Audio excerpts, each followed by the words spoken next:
Nepal War. English East India Company's badly conducted Nepal War of 1814-16. A mountain war much ignored and whitewashed because of British incompetence. Now, in the YouTube and in British documentaries, you find a great deal of propaganda and jargon and bragging about the Gorkhas.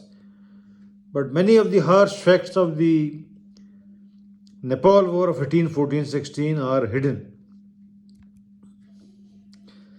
This is the simple military account of Anglo-Nepal War of 1814-16, a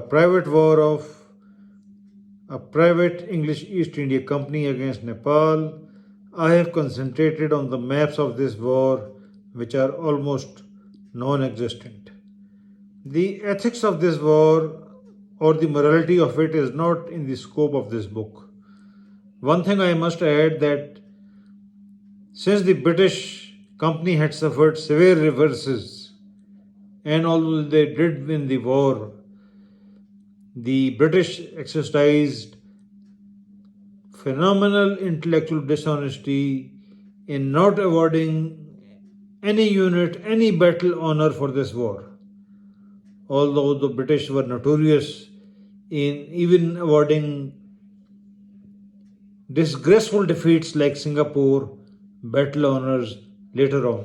This is a very important point to remember, and which the British will not tell you in their YouTube documentaries. This is the overall map. The initial attack plan: Major General Bennett Marley with 8,000 men based at Patna to advance towards Kathmandu via Bhagmati River anytime after 15 November 1815. As you can see, this map shows a left column under Major General John Sullivan Wood was to advance towards Butwal on the left flank. As you can see, Gorakhpur was the base of Sullivan, and this other general was Bennett Marley, who really disgraced himself and the Britishers, was to advance from Patna, as you can see. Such is the Western intellectual dishonesty that I researched Marley on Google, and there was no mention. So Google is also a very big party in being intellectually dishonest. This is Major General Marley's order of battle. Interestingly, all three columns with British units were total failures in the first year of the Nepal War, while the fourth column with no British unit with British officers leading was most successful. No British unit, but only a British commander, Octorooney, from the British company. Column under Major General John Sullivan Wood based at Gorakhpur to advance towards Butwal on or 15 December 1814, and then onwards to Palpa, severing the Gorkha line of communication between Kathmandu and the west. There was another Gorkha army towards the far west, towards Shimla side, under Amar Singh Thapa at Arki in the west. Major General John Sullivan Wood's order of battle, as you can see, a force under Major General Rollo Gillespie to concentrate at Saharanpur before 1st November and advance towards Dehradun, seize the unfinished Gorkha fort at Kalanga, secures passage over Jamna at Lakhwar and Kalsi, and then move towards Nahan in the west and Srinagar in the east, thus assisting Colonel Octorooney's operations against Amar Singh Thapa and severing his line of communication with Kathmandu. As you can see, this is Gillespie's order of battle. He had artillery, cavalry, infantry, pioneers, everything, but a very rash man. English East India Company's initial plan against Amar Singh Thapa. As you can see, Gillespie is going to advance from the center Saharanpur toward Dehradun and cut the line of communication of Amar Singh Thapa here, the main Gorkha army at Arka, west of Shimla, from the south.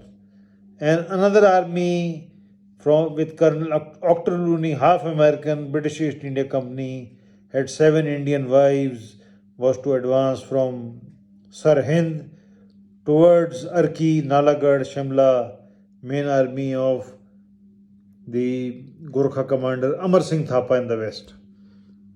Octorlooney was the outcast, a mixed breed American British officer from the British company's army and regarded as a junior man, and nobody expected much from him. But it was he who was going to achieve everything, while the other 3 British generals were total failures. As you can see, Octorlooney based at Ludhiana to concentrate at Rupert, 40 miles east by 1st November, and attack main Gorkha force under Amar Singh Thapa at Arki. This is Octorlooney's order of battle. As you can see, Major letter to strictly stay on the defensive and watch the Nepal Sikkim border with 2,000 soldiers of the newly raised Rangpur battalion. As you can see, this is the East India Company attack plan. In the west, as you can see, advance by Octorlooney towards Shimla. In the middle west, Gillespie cutting the communication of Amar Singh Thapa with Nepal, and the main attack under Marle going straight for Kathmandu and Sullivan to the west of Marle, and a small column in the Sikkim area. Nepal war detailed first English plan. As you can see again, these are the 2 main attack columns, one going towards Kathmandu, other towards Palpa on the west. This is the Gorkha line of communication with Amar Singh Thapa in the far west in the yellow dashed broken line, as you can see, and Gillespie to cut off his communication from Saharanpur, and Octorlooney to attack Amar Singh Thapa frontally from Rupert, Sarhind. As you can see, we will just go into the summary. As you can see, Gillespie attacked like this from Saharanpur. As you can see, 24th October, he attacked, and there was a very famous Gorkha fort at Kalanga, and Gillespie was known for being very rash and bold, and of course an egoist who thought that he was invincible. As you can see, Gillespie reached Kalanga on 30th October with 1,500 troops. Artillery guns were deployed at 600 yards. A breach created. Gillespie assaulted the fort on 31st October, disregarding his own plan prematurely, as he thought that he may be able to enter the fort on the heels of a Gorkha patrol that had assaulted his flank and was repelled. Impetuously, Gillespie led the assault in person and was shot through the heart near the fort, and the assault collapsed. If Gillespie had waited for the siege train and then attacked the fort with concentrated strength, Kalanga was no big deal. But Gillespie's impetuosity was fatal for the company and Gillespie in particular. As you can see, assault on Kalanga, 31st October 2014, total failure. Gillespie's force withdrew to Dehradun under Colonel Moby, where he stayed till 23rd November, when the siege train consisting of 4 18-pounders and 2 8-inch mortars arrived. This 18-pounder siege artillery guns were deployed only 200 yards from the walls of Kalanga, and the fort assaulted again. Yet again, the assault was a failure. Colonel Octorlooney now ordered Colonel Moby to cut off the supplies and water of fort, and this forced the Gorkha garrison to break through the besiegers on night 30th November 1814 and flee the fort. So this was the end of effect of fall of Kalanga on Gurkhas. On hearing of fall of Kalanga, Gurkha garrison of Bharat Fort abandoned without a fight on 4 December. As per British Army historian, it was impossible for the English company to capture Bharat Fort as its approach was a footpath and it was impossible to take artillery guns to ram and breach this fort. But demoralized by the fall of Kalanga, Bharat Fort was abandoned by the Gurkhas. As you can see, Colonel Octorluni, on hearing of Gurkha evacuation of Bharat, ordered Colonel Mobi to move to Nahan, where Amar Singh Thapa's son Ranjur Singh Thapa was in a position with 2,300 men. Colonel Mobi marched from Dehradun on 5th December towards Nahan and reached Mujamund 3 miles south of Mahan on 18 December 1814. As you can see in this map, Rajendra Singh Thapa retreats to Jethak Fort as directed by his father Amar Singh Thapa on hearing of the approach of Colonel Mobi's force. As you can see, Colonel Mobi has now reached Nahan, which had been abandoned by the Gurkhas on 24 December 1814. Meanwhile, Major General Martindale, the successor of Major General Gillespie, joined Colonel Mobi near Nahan on 20 December 1814. As you can see, General Martindale attacked Jethak Fort on 26 December, but it was a failure. He then went into inactively blockading Jethak Fort till spring of 1815. Colonel Octorluni, the junior most commander from whom much was not expected, was a brilliant success. He marched from Rupert and took position west of Nalagarh Fort on 2nd November 1814. As you can see, this is how he marched, Octorluni. And then, on hearing of Nalagarh's downfall, he captured Nalagarh, and on hearing of Nalagarh's downfall, Gurkha chief Amar Singh moved forward with his main army towards the fort of Ramgarh and Kot, dominating land westward below where Octorluni was located. He also strengthened forts in his depth and around Malaun. This was an unexpected move as the company's officer thought that Amar Singh Thapa should have withdrawn eastwards towards Nepali heartland of Kathmandu. Octorluni moves to outflank Ramgarh Fort on 27 December 1814. When Amar Singh Thapa readjusted his position eastwards, Colonel Octorluni again outflanked him starting January 1815 by crossing Gambar River until he had turned the ridge on which Malayun Fort was located. Constantly, Octorluni is outflanking the Gorkhas. As you can see, Amar Singh Thapa, on seeing Colonel Octorluni's moves to trap him, concentrated all forces at Malayun Fort. Thereupon, Octorluni ordered Colonel Arnold to march to Rathangarh. As you can see here, Ramgarh was attacked by Colonel Cooper from Nahar and capitulated in March 1815.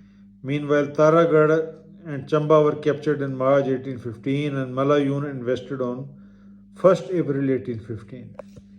Ramgarh was attacked by Colonel Cooper from Nahar and capitulated in March 1815. Now the East India Company's assaults, which were decisive in crushing Amar Singh Thapa on Deonthal, Malayun and other positions on 14th, 15th and 16th April 1815. As you can see, Raila was captured on 14th April 1815. A Gorkha counterattack to recover Deonthal was repulsed and their leader Bhakti Thapa was killed. On 15th April, Amar Singh Thapa was reduced to 200 men as a result of massive desertions and he requested Oktaluni that he be allowed to honorably retire to Nepal with some 200 followers and private property while surrendering all territory from Kali to Satluj River to the British Company. Now the Kumaon operations. The strategic rationale of Kumaon operations was to upset Amar Singh Thapa's mental equilibrium. These were small scale operations, and as you can see, this is how they were planned. Amar Singh Thapa, you see, was on the far west. As you can see, the operations against Almora, which was the most decisive place on the communications of Amar Singh Thapa, as you can see by the arrow.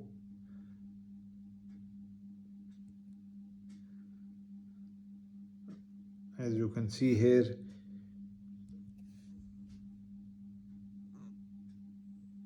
these are smaller operations. Now we will go to Major General Marley's operations, the most disgraceful part of Nepal war.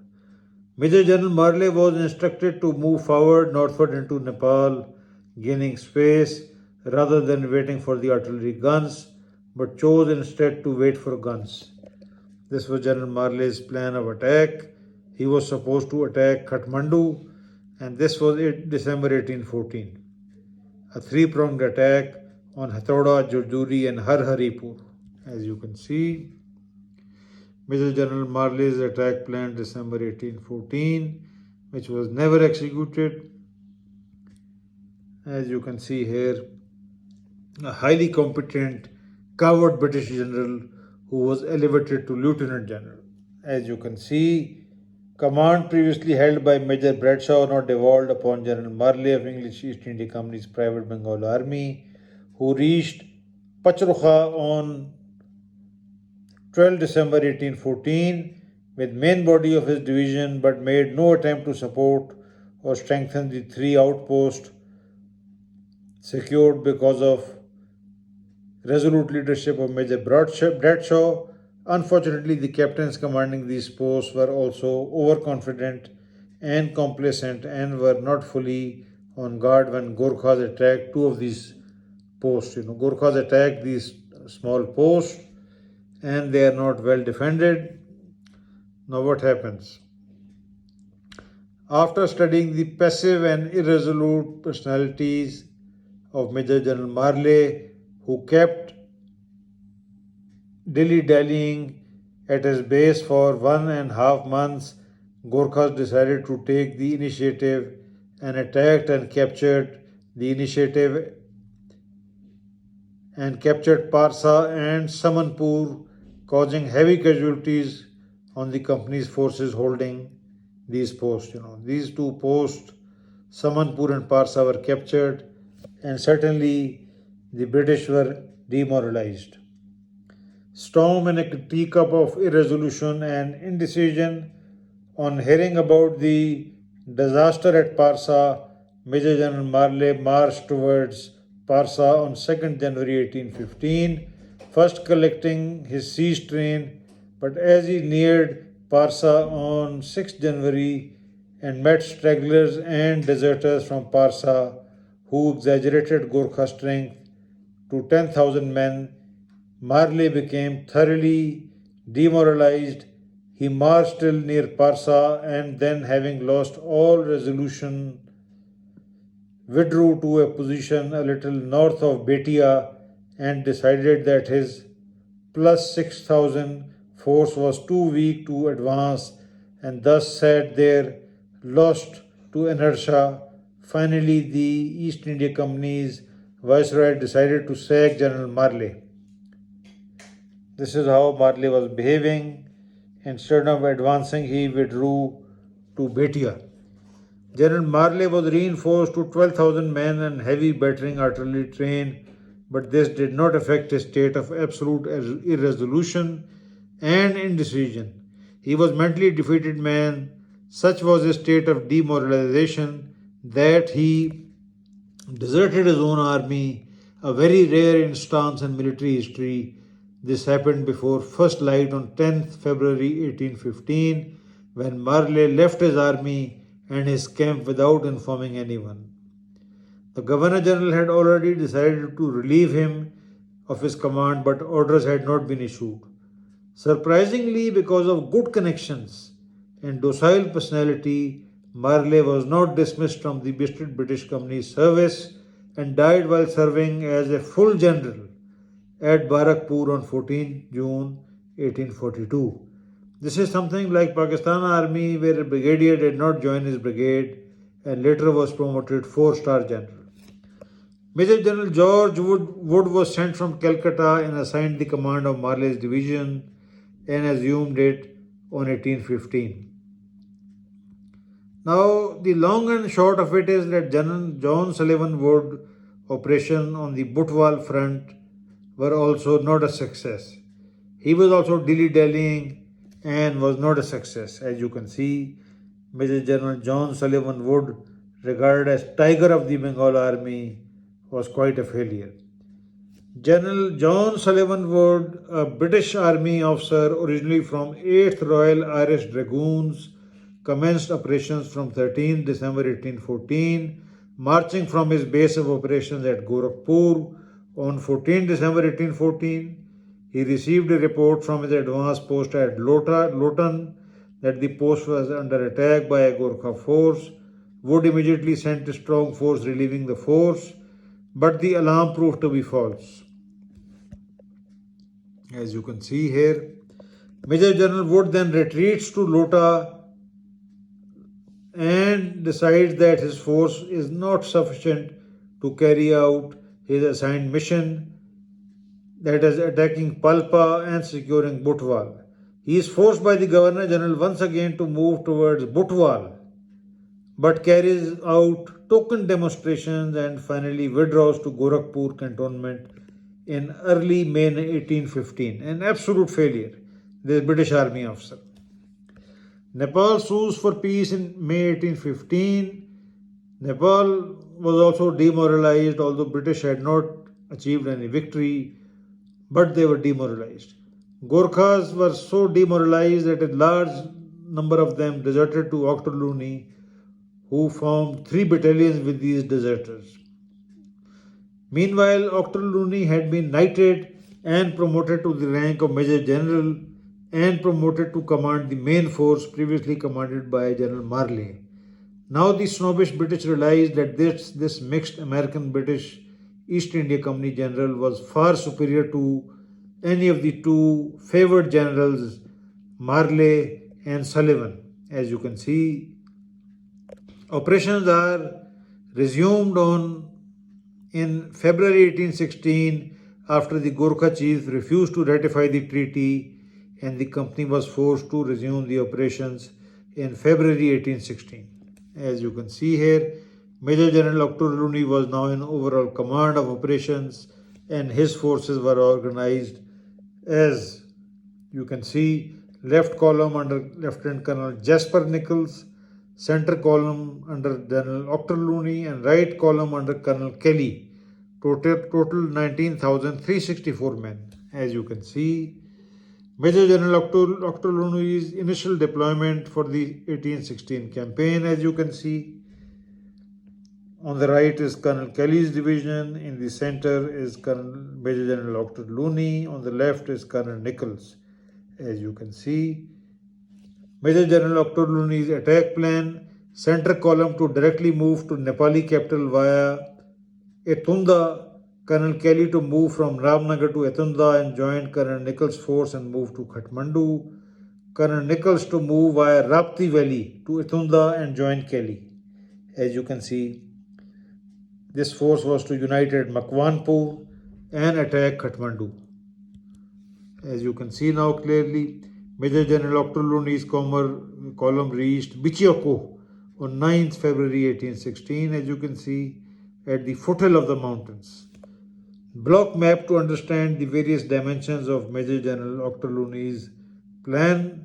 As you can see, there is a left column with Nichols making a wide outflanking move and coming from the west. Major General Ochterlony in the center attacking the Churia Ghat pass, a most difficult pass, but you will see how he outwits the Gurkhas. And Colonel Kelly on the right, outflanking the Gurkhas from the east. The left and the right columns commenced their march on 12 February 1816. General Octorluni, meanwhile, stated, as already stated, had reached Bichiako on 9th February 1816. And as you can see, the Gorkhas had heavily fortified the Churia Ghat pass, and it was impossible to cross it without heavy casualties. But as usual, Major General Octorluni's key to his success in the past had been his heavy reliance on what we now know as Little Heart's strategy of indirect approach. Octorluni's principle was to risk natural hazards, however difficult, rather than an attack on the enemy who was mentally ready, frontally or via the most likely approach. Octorluni resolved not to attack the Gurkhas frontally. He tasked his officer to discover an alternate point, while in this case none existed. However, a young officer, Lieutenant Pickersgill, after 4 days of efforts, discovered a very difficult but unguarded route west of the Churia Ghat pass. A lieutenant, Octorluni decided to use his 3rd Brigade to outflank the Gurkhas. Its tents were left as they were to deceive the Gurkhas, and the 4th Brigade immediately occupied these tents so that the Gurkhas should not have the slightest hint of what was going on. As you can see, this is the Churia Ghat pass, which was heavily fortified. But Octorluni had discovered a route and began his outflanking march through Chakari Makari ravine, leading the troops on the path as narrow as single man's width and extremely steep on 11th February, and appeared behind the Churia Ghat defences with his brigade and artillery guns on 19th February 1816. The Gorkhas were absolutely surprised and abandoned the impregnable stockades on the Churia Ghat pass without a fight. So Octorluni totally, unnerved them, outflanked them, totally, disturbed their operational equilibrium. On 15th February, Colonel Burnett advanced with 4th Brigade and found the Churia Ghat defences abandoned because Octorluni had already outflanked them. Meanwhile, Octorluni pushed on to Hatauda, which he reached on 19th February 1816. He was joined here by Colonel Dick, who by now had assumed the command of the 4th Brigade from Colonel Burnett. As you can see, this is the outflanking of the Churia Ghat pass by Octorluni, the classic maneuver which defeated the Gurkhas. Octorluni thus achieved by maneuver something that was far more difficult to accomplish by direct attacks. As you can see, Octorluni's brilliant maneuver. This is the Churia Ghat pass, heavily defended and reinforced by Gurkhas. 4th Brigade is facing it, while Octorluni with the 3rd Brigade outflanks it, reaches Hatauda, and thus totally disturbs the Gurkhas' operational and strategic plan, and is in a position of mastery. As you can see, a stiff fight took place in February 1816. Gurkhas abandoned their post and were on the path to complete defeat. The company's losses were not high in the outflanking maneuver, some 220 killed and wounded, 47 being killed, 177 wounded, and 2 missing. Major General Octorluni attacks Makwanpur on 28 February 1816 and is also joined by Nichols' brigade on 29 February 1816.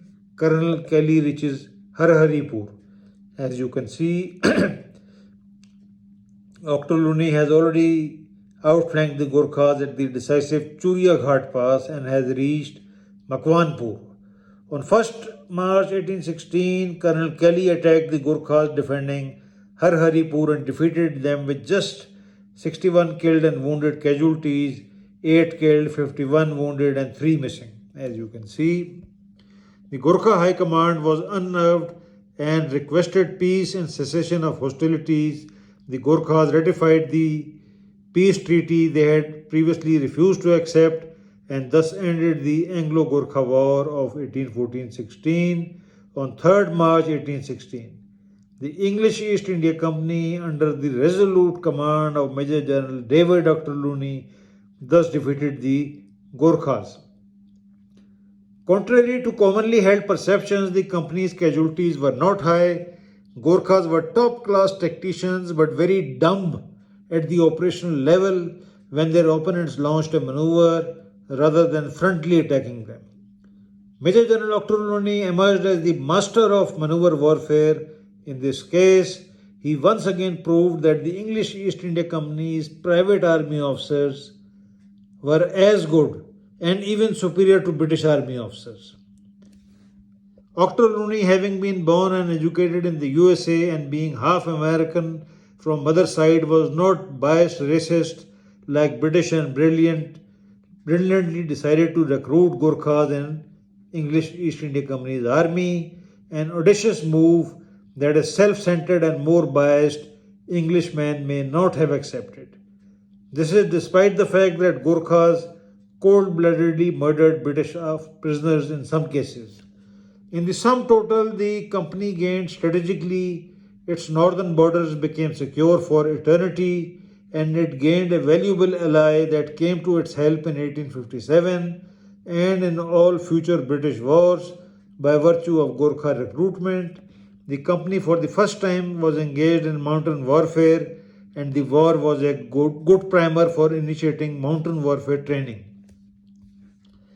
One may state that this was the first solid case where native troops saw British commanders at their worst and lowered British esteem in Indian eyes and may have contributed to 1857 rebellion. The much propagated and unnecessarily exaggerated Afghan war came much later and again was a British success as Afghans behaved like mice in 1857 when the English East India Company's position in India was at its lowest ebb. My interest in this war was connected with lack of good battle maps of this war, and here in this humble volume I have attempted to fill this vast cartographic deficit in military history. Now the bottom line is that the British never forgave Dr. Looney, who they did not like because he was mixing with Indians. He had 7 Muslim wives. He lived in Delhi like a Nawab, and he was much superior as a military commander to the British. So, out of jealousy, this great man was passed over, never promoted commander in chief, and snubbed repeatedly by the British government's officers and the viceroys and all that. And he died heartbroken and is buried in India. And such was the disgraceful behavior of the company and the British state that Nepal War, although it was a great military success of Dr. Looney, Nepal War was not granted any battle honor.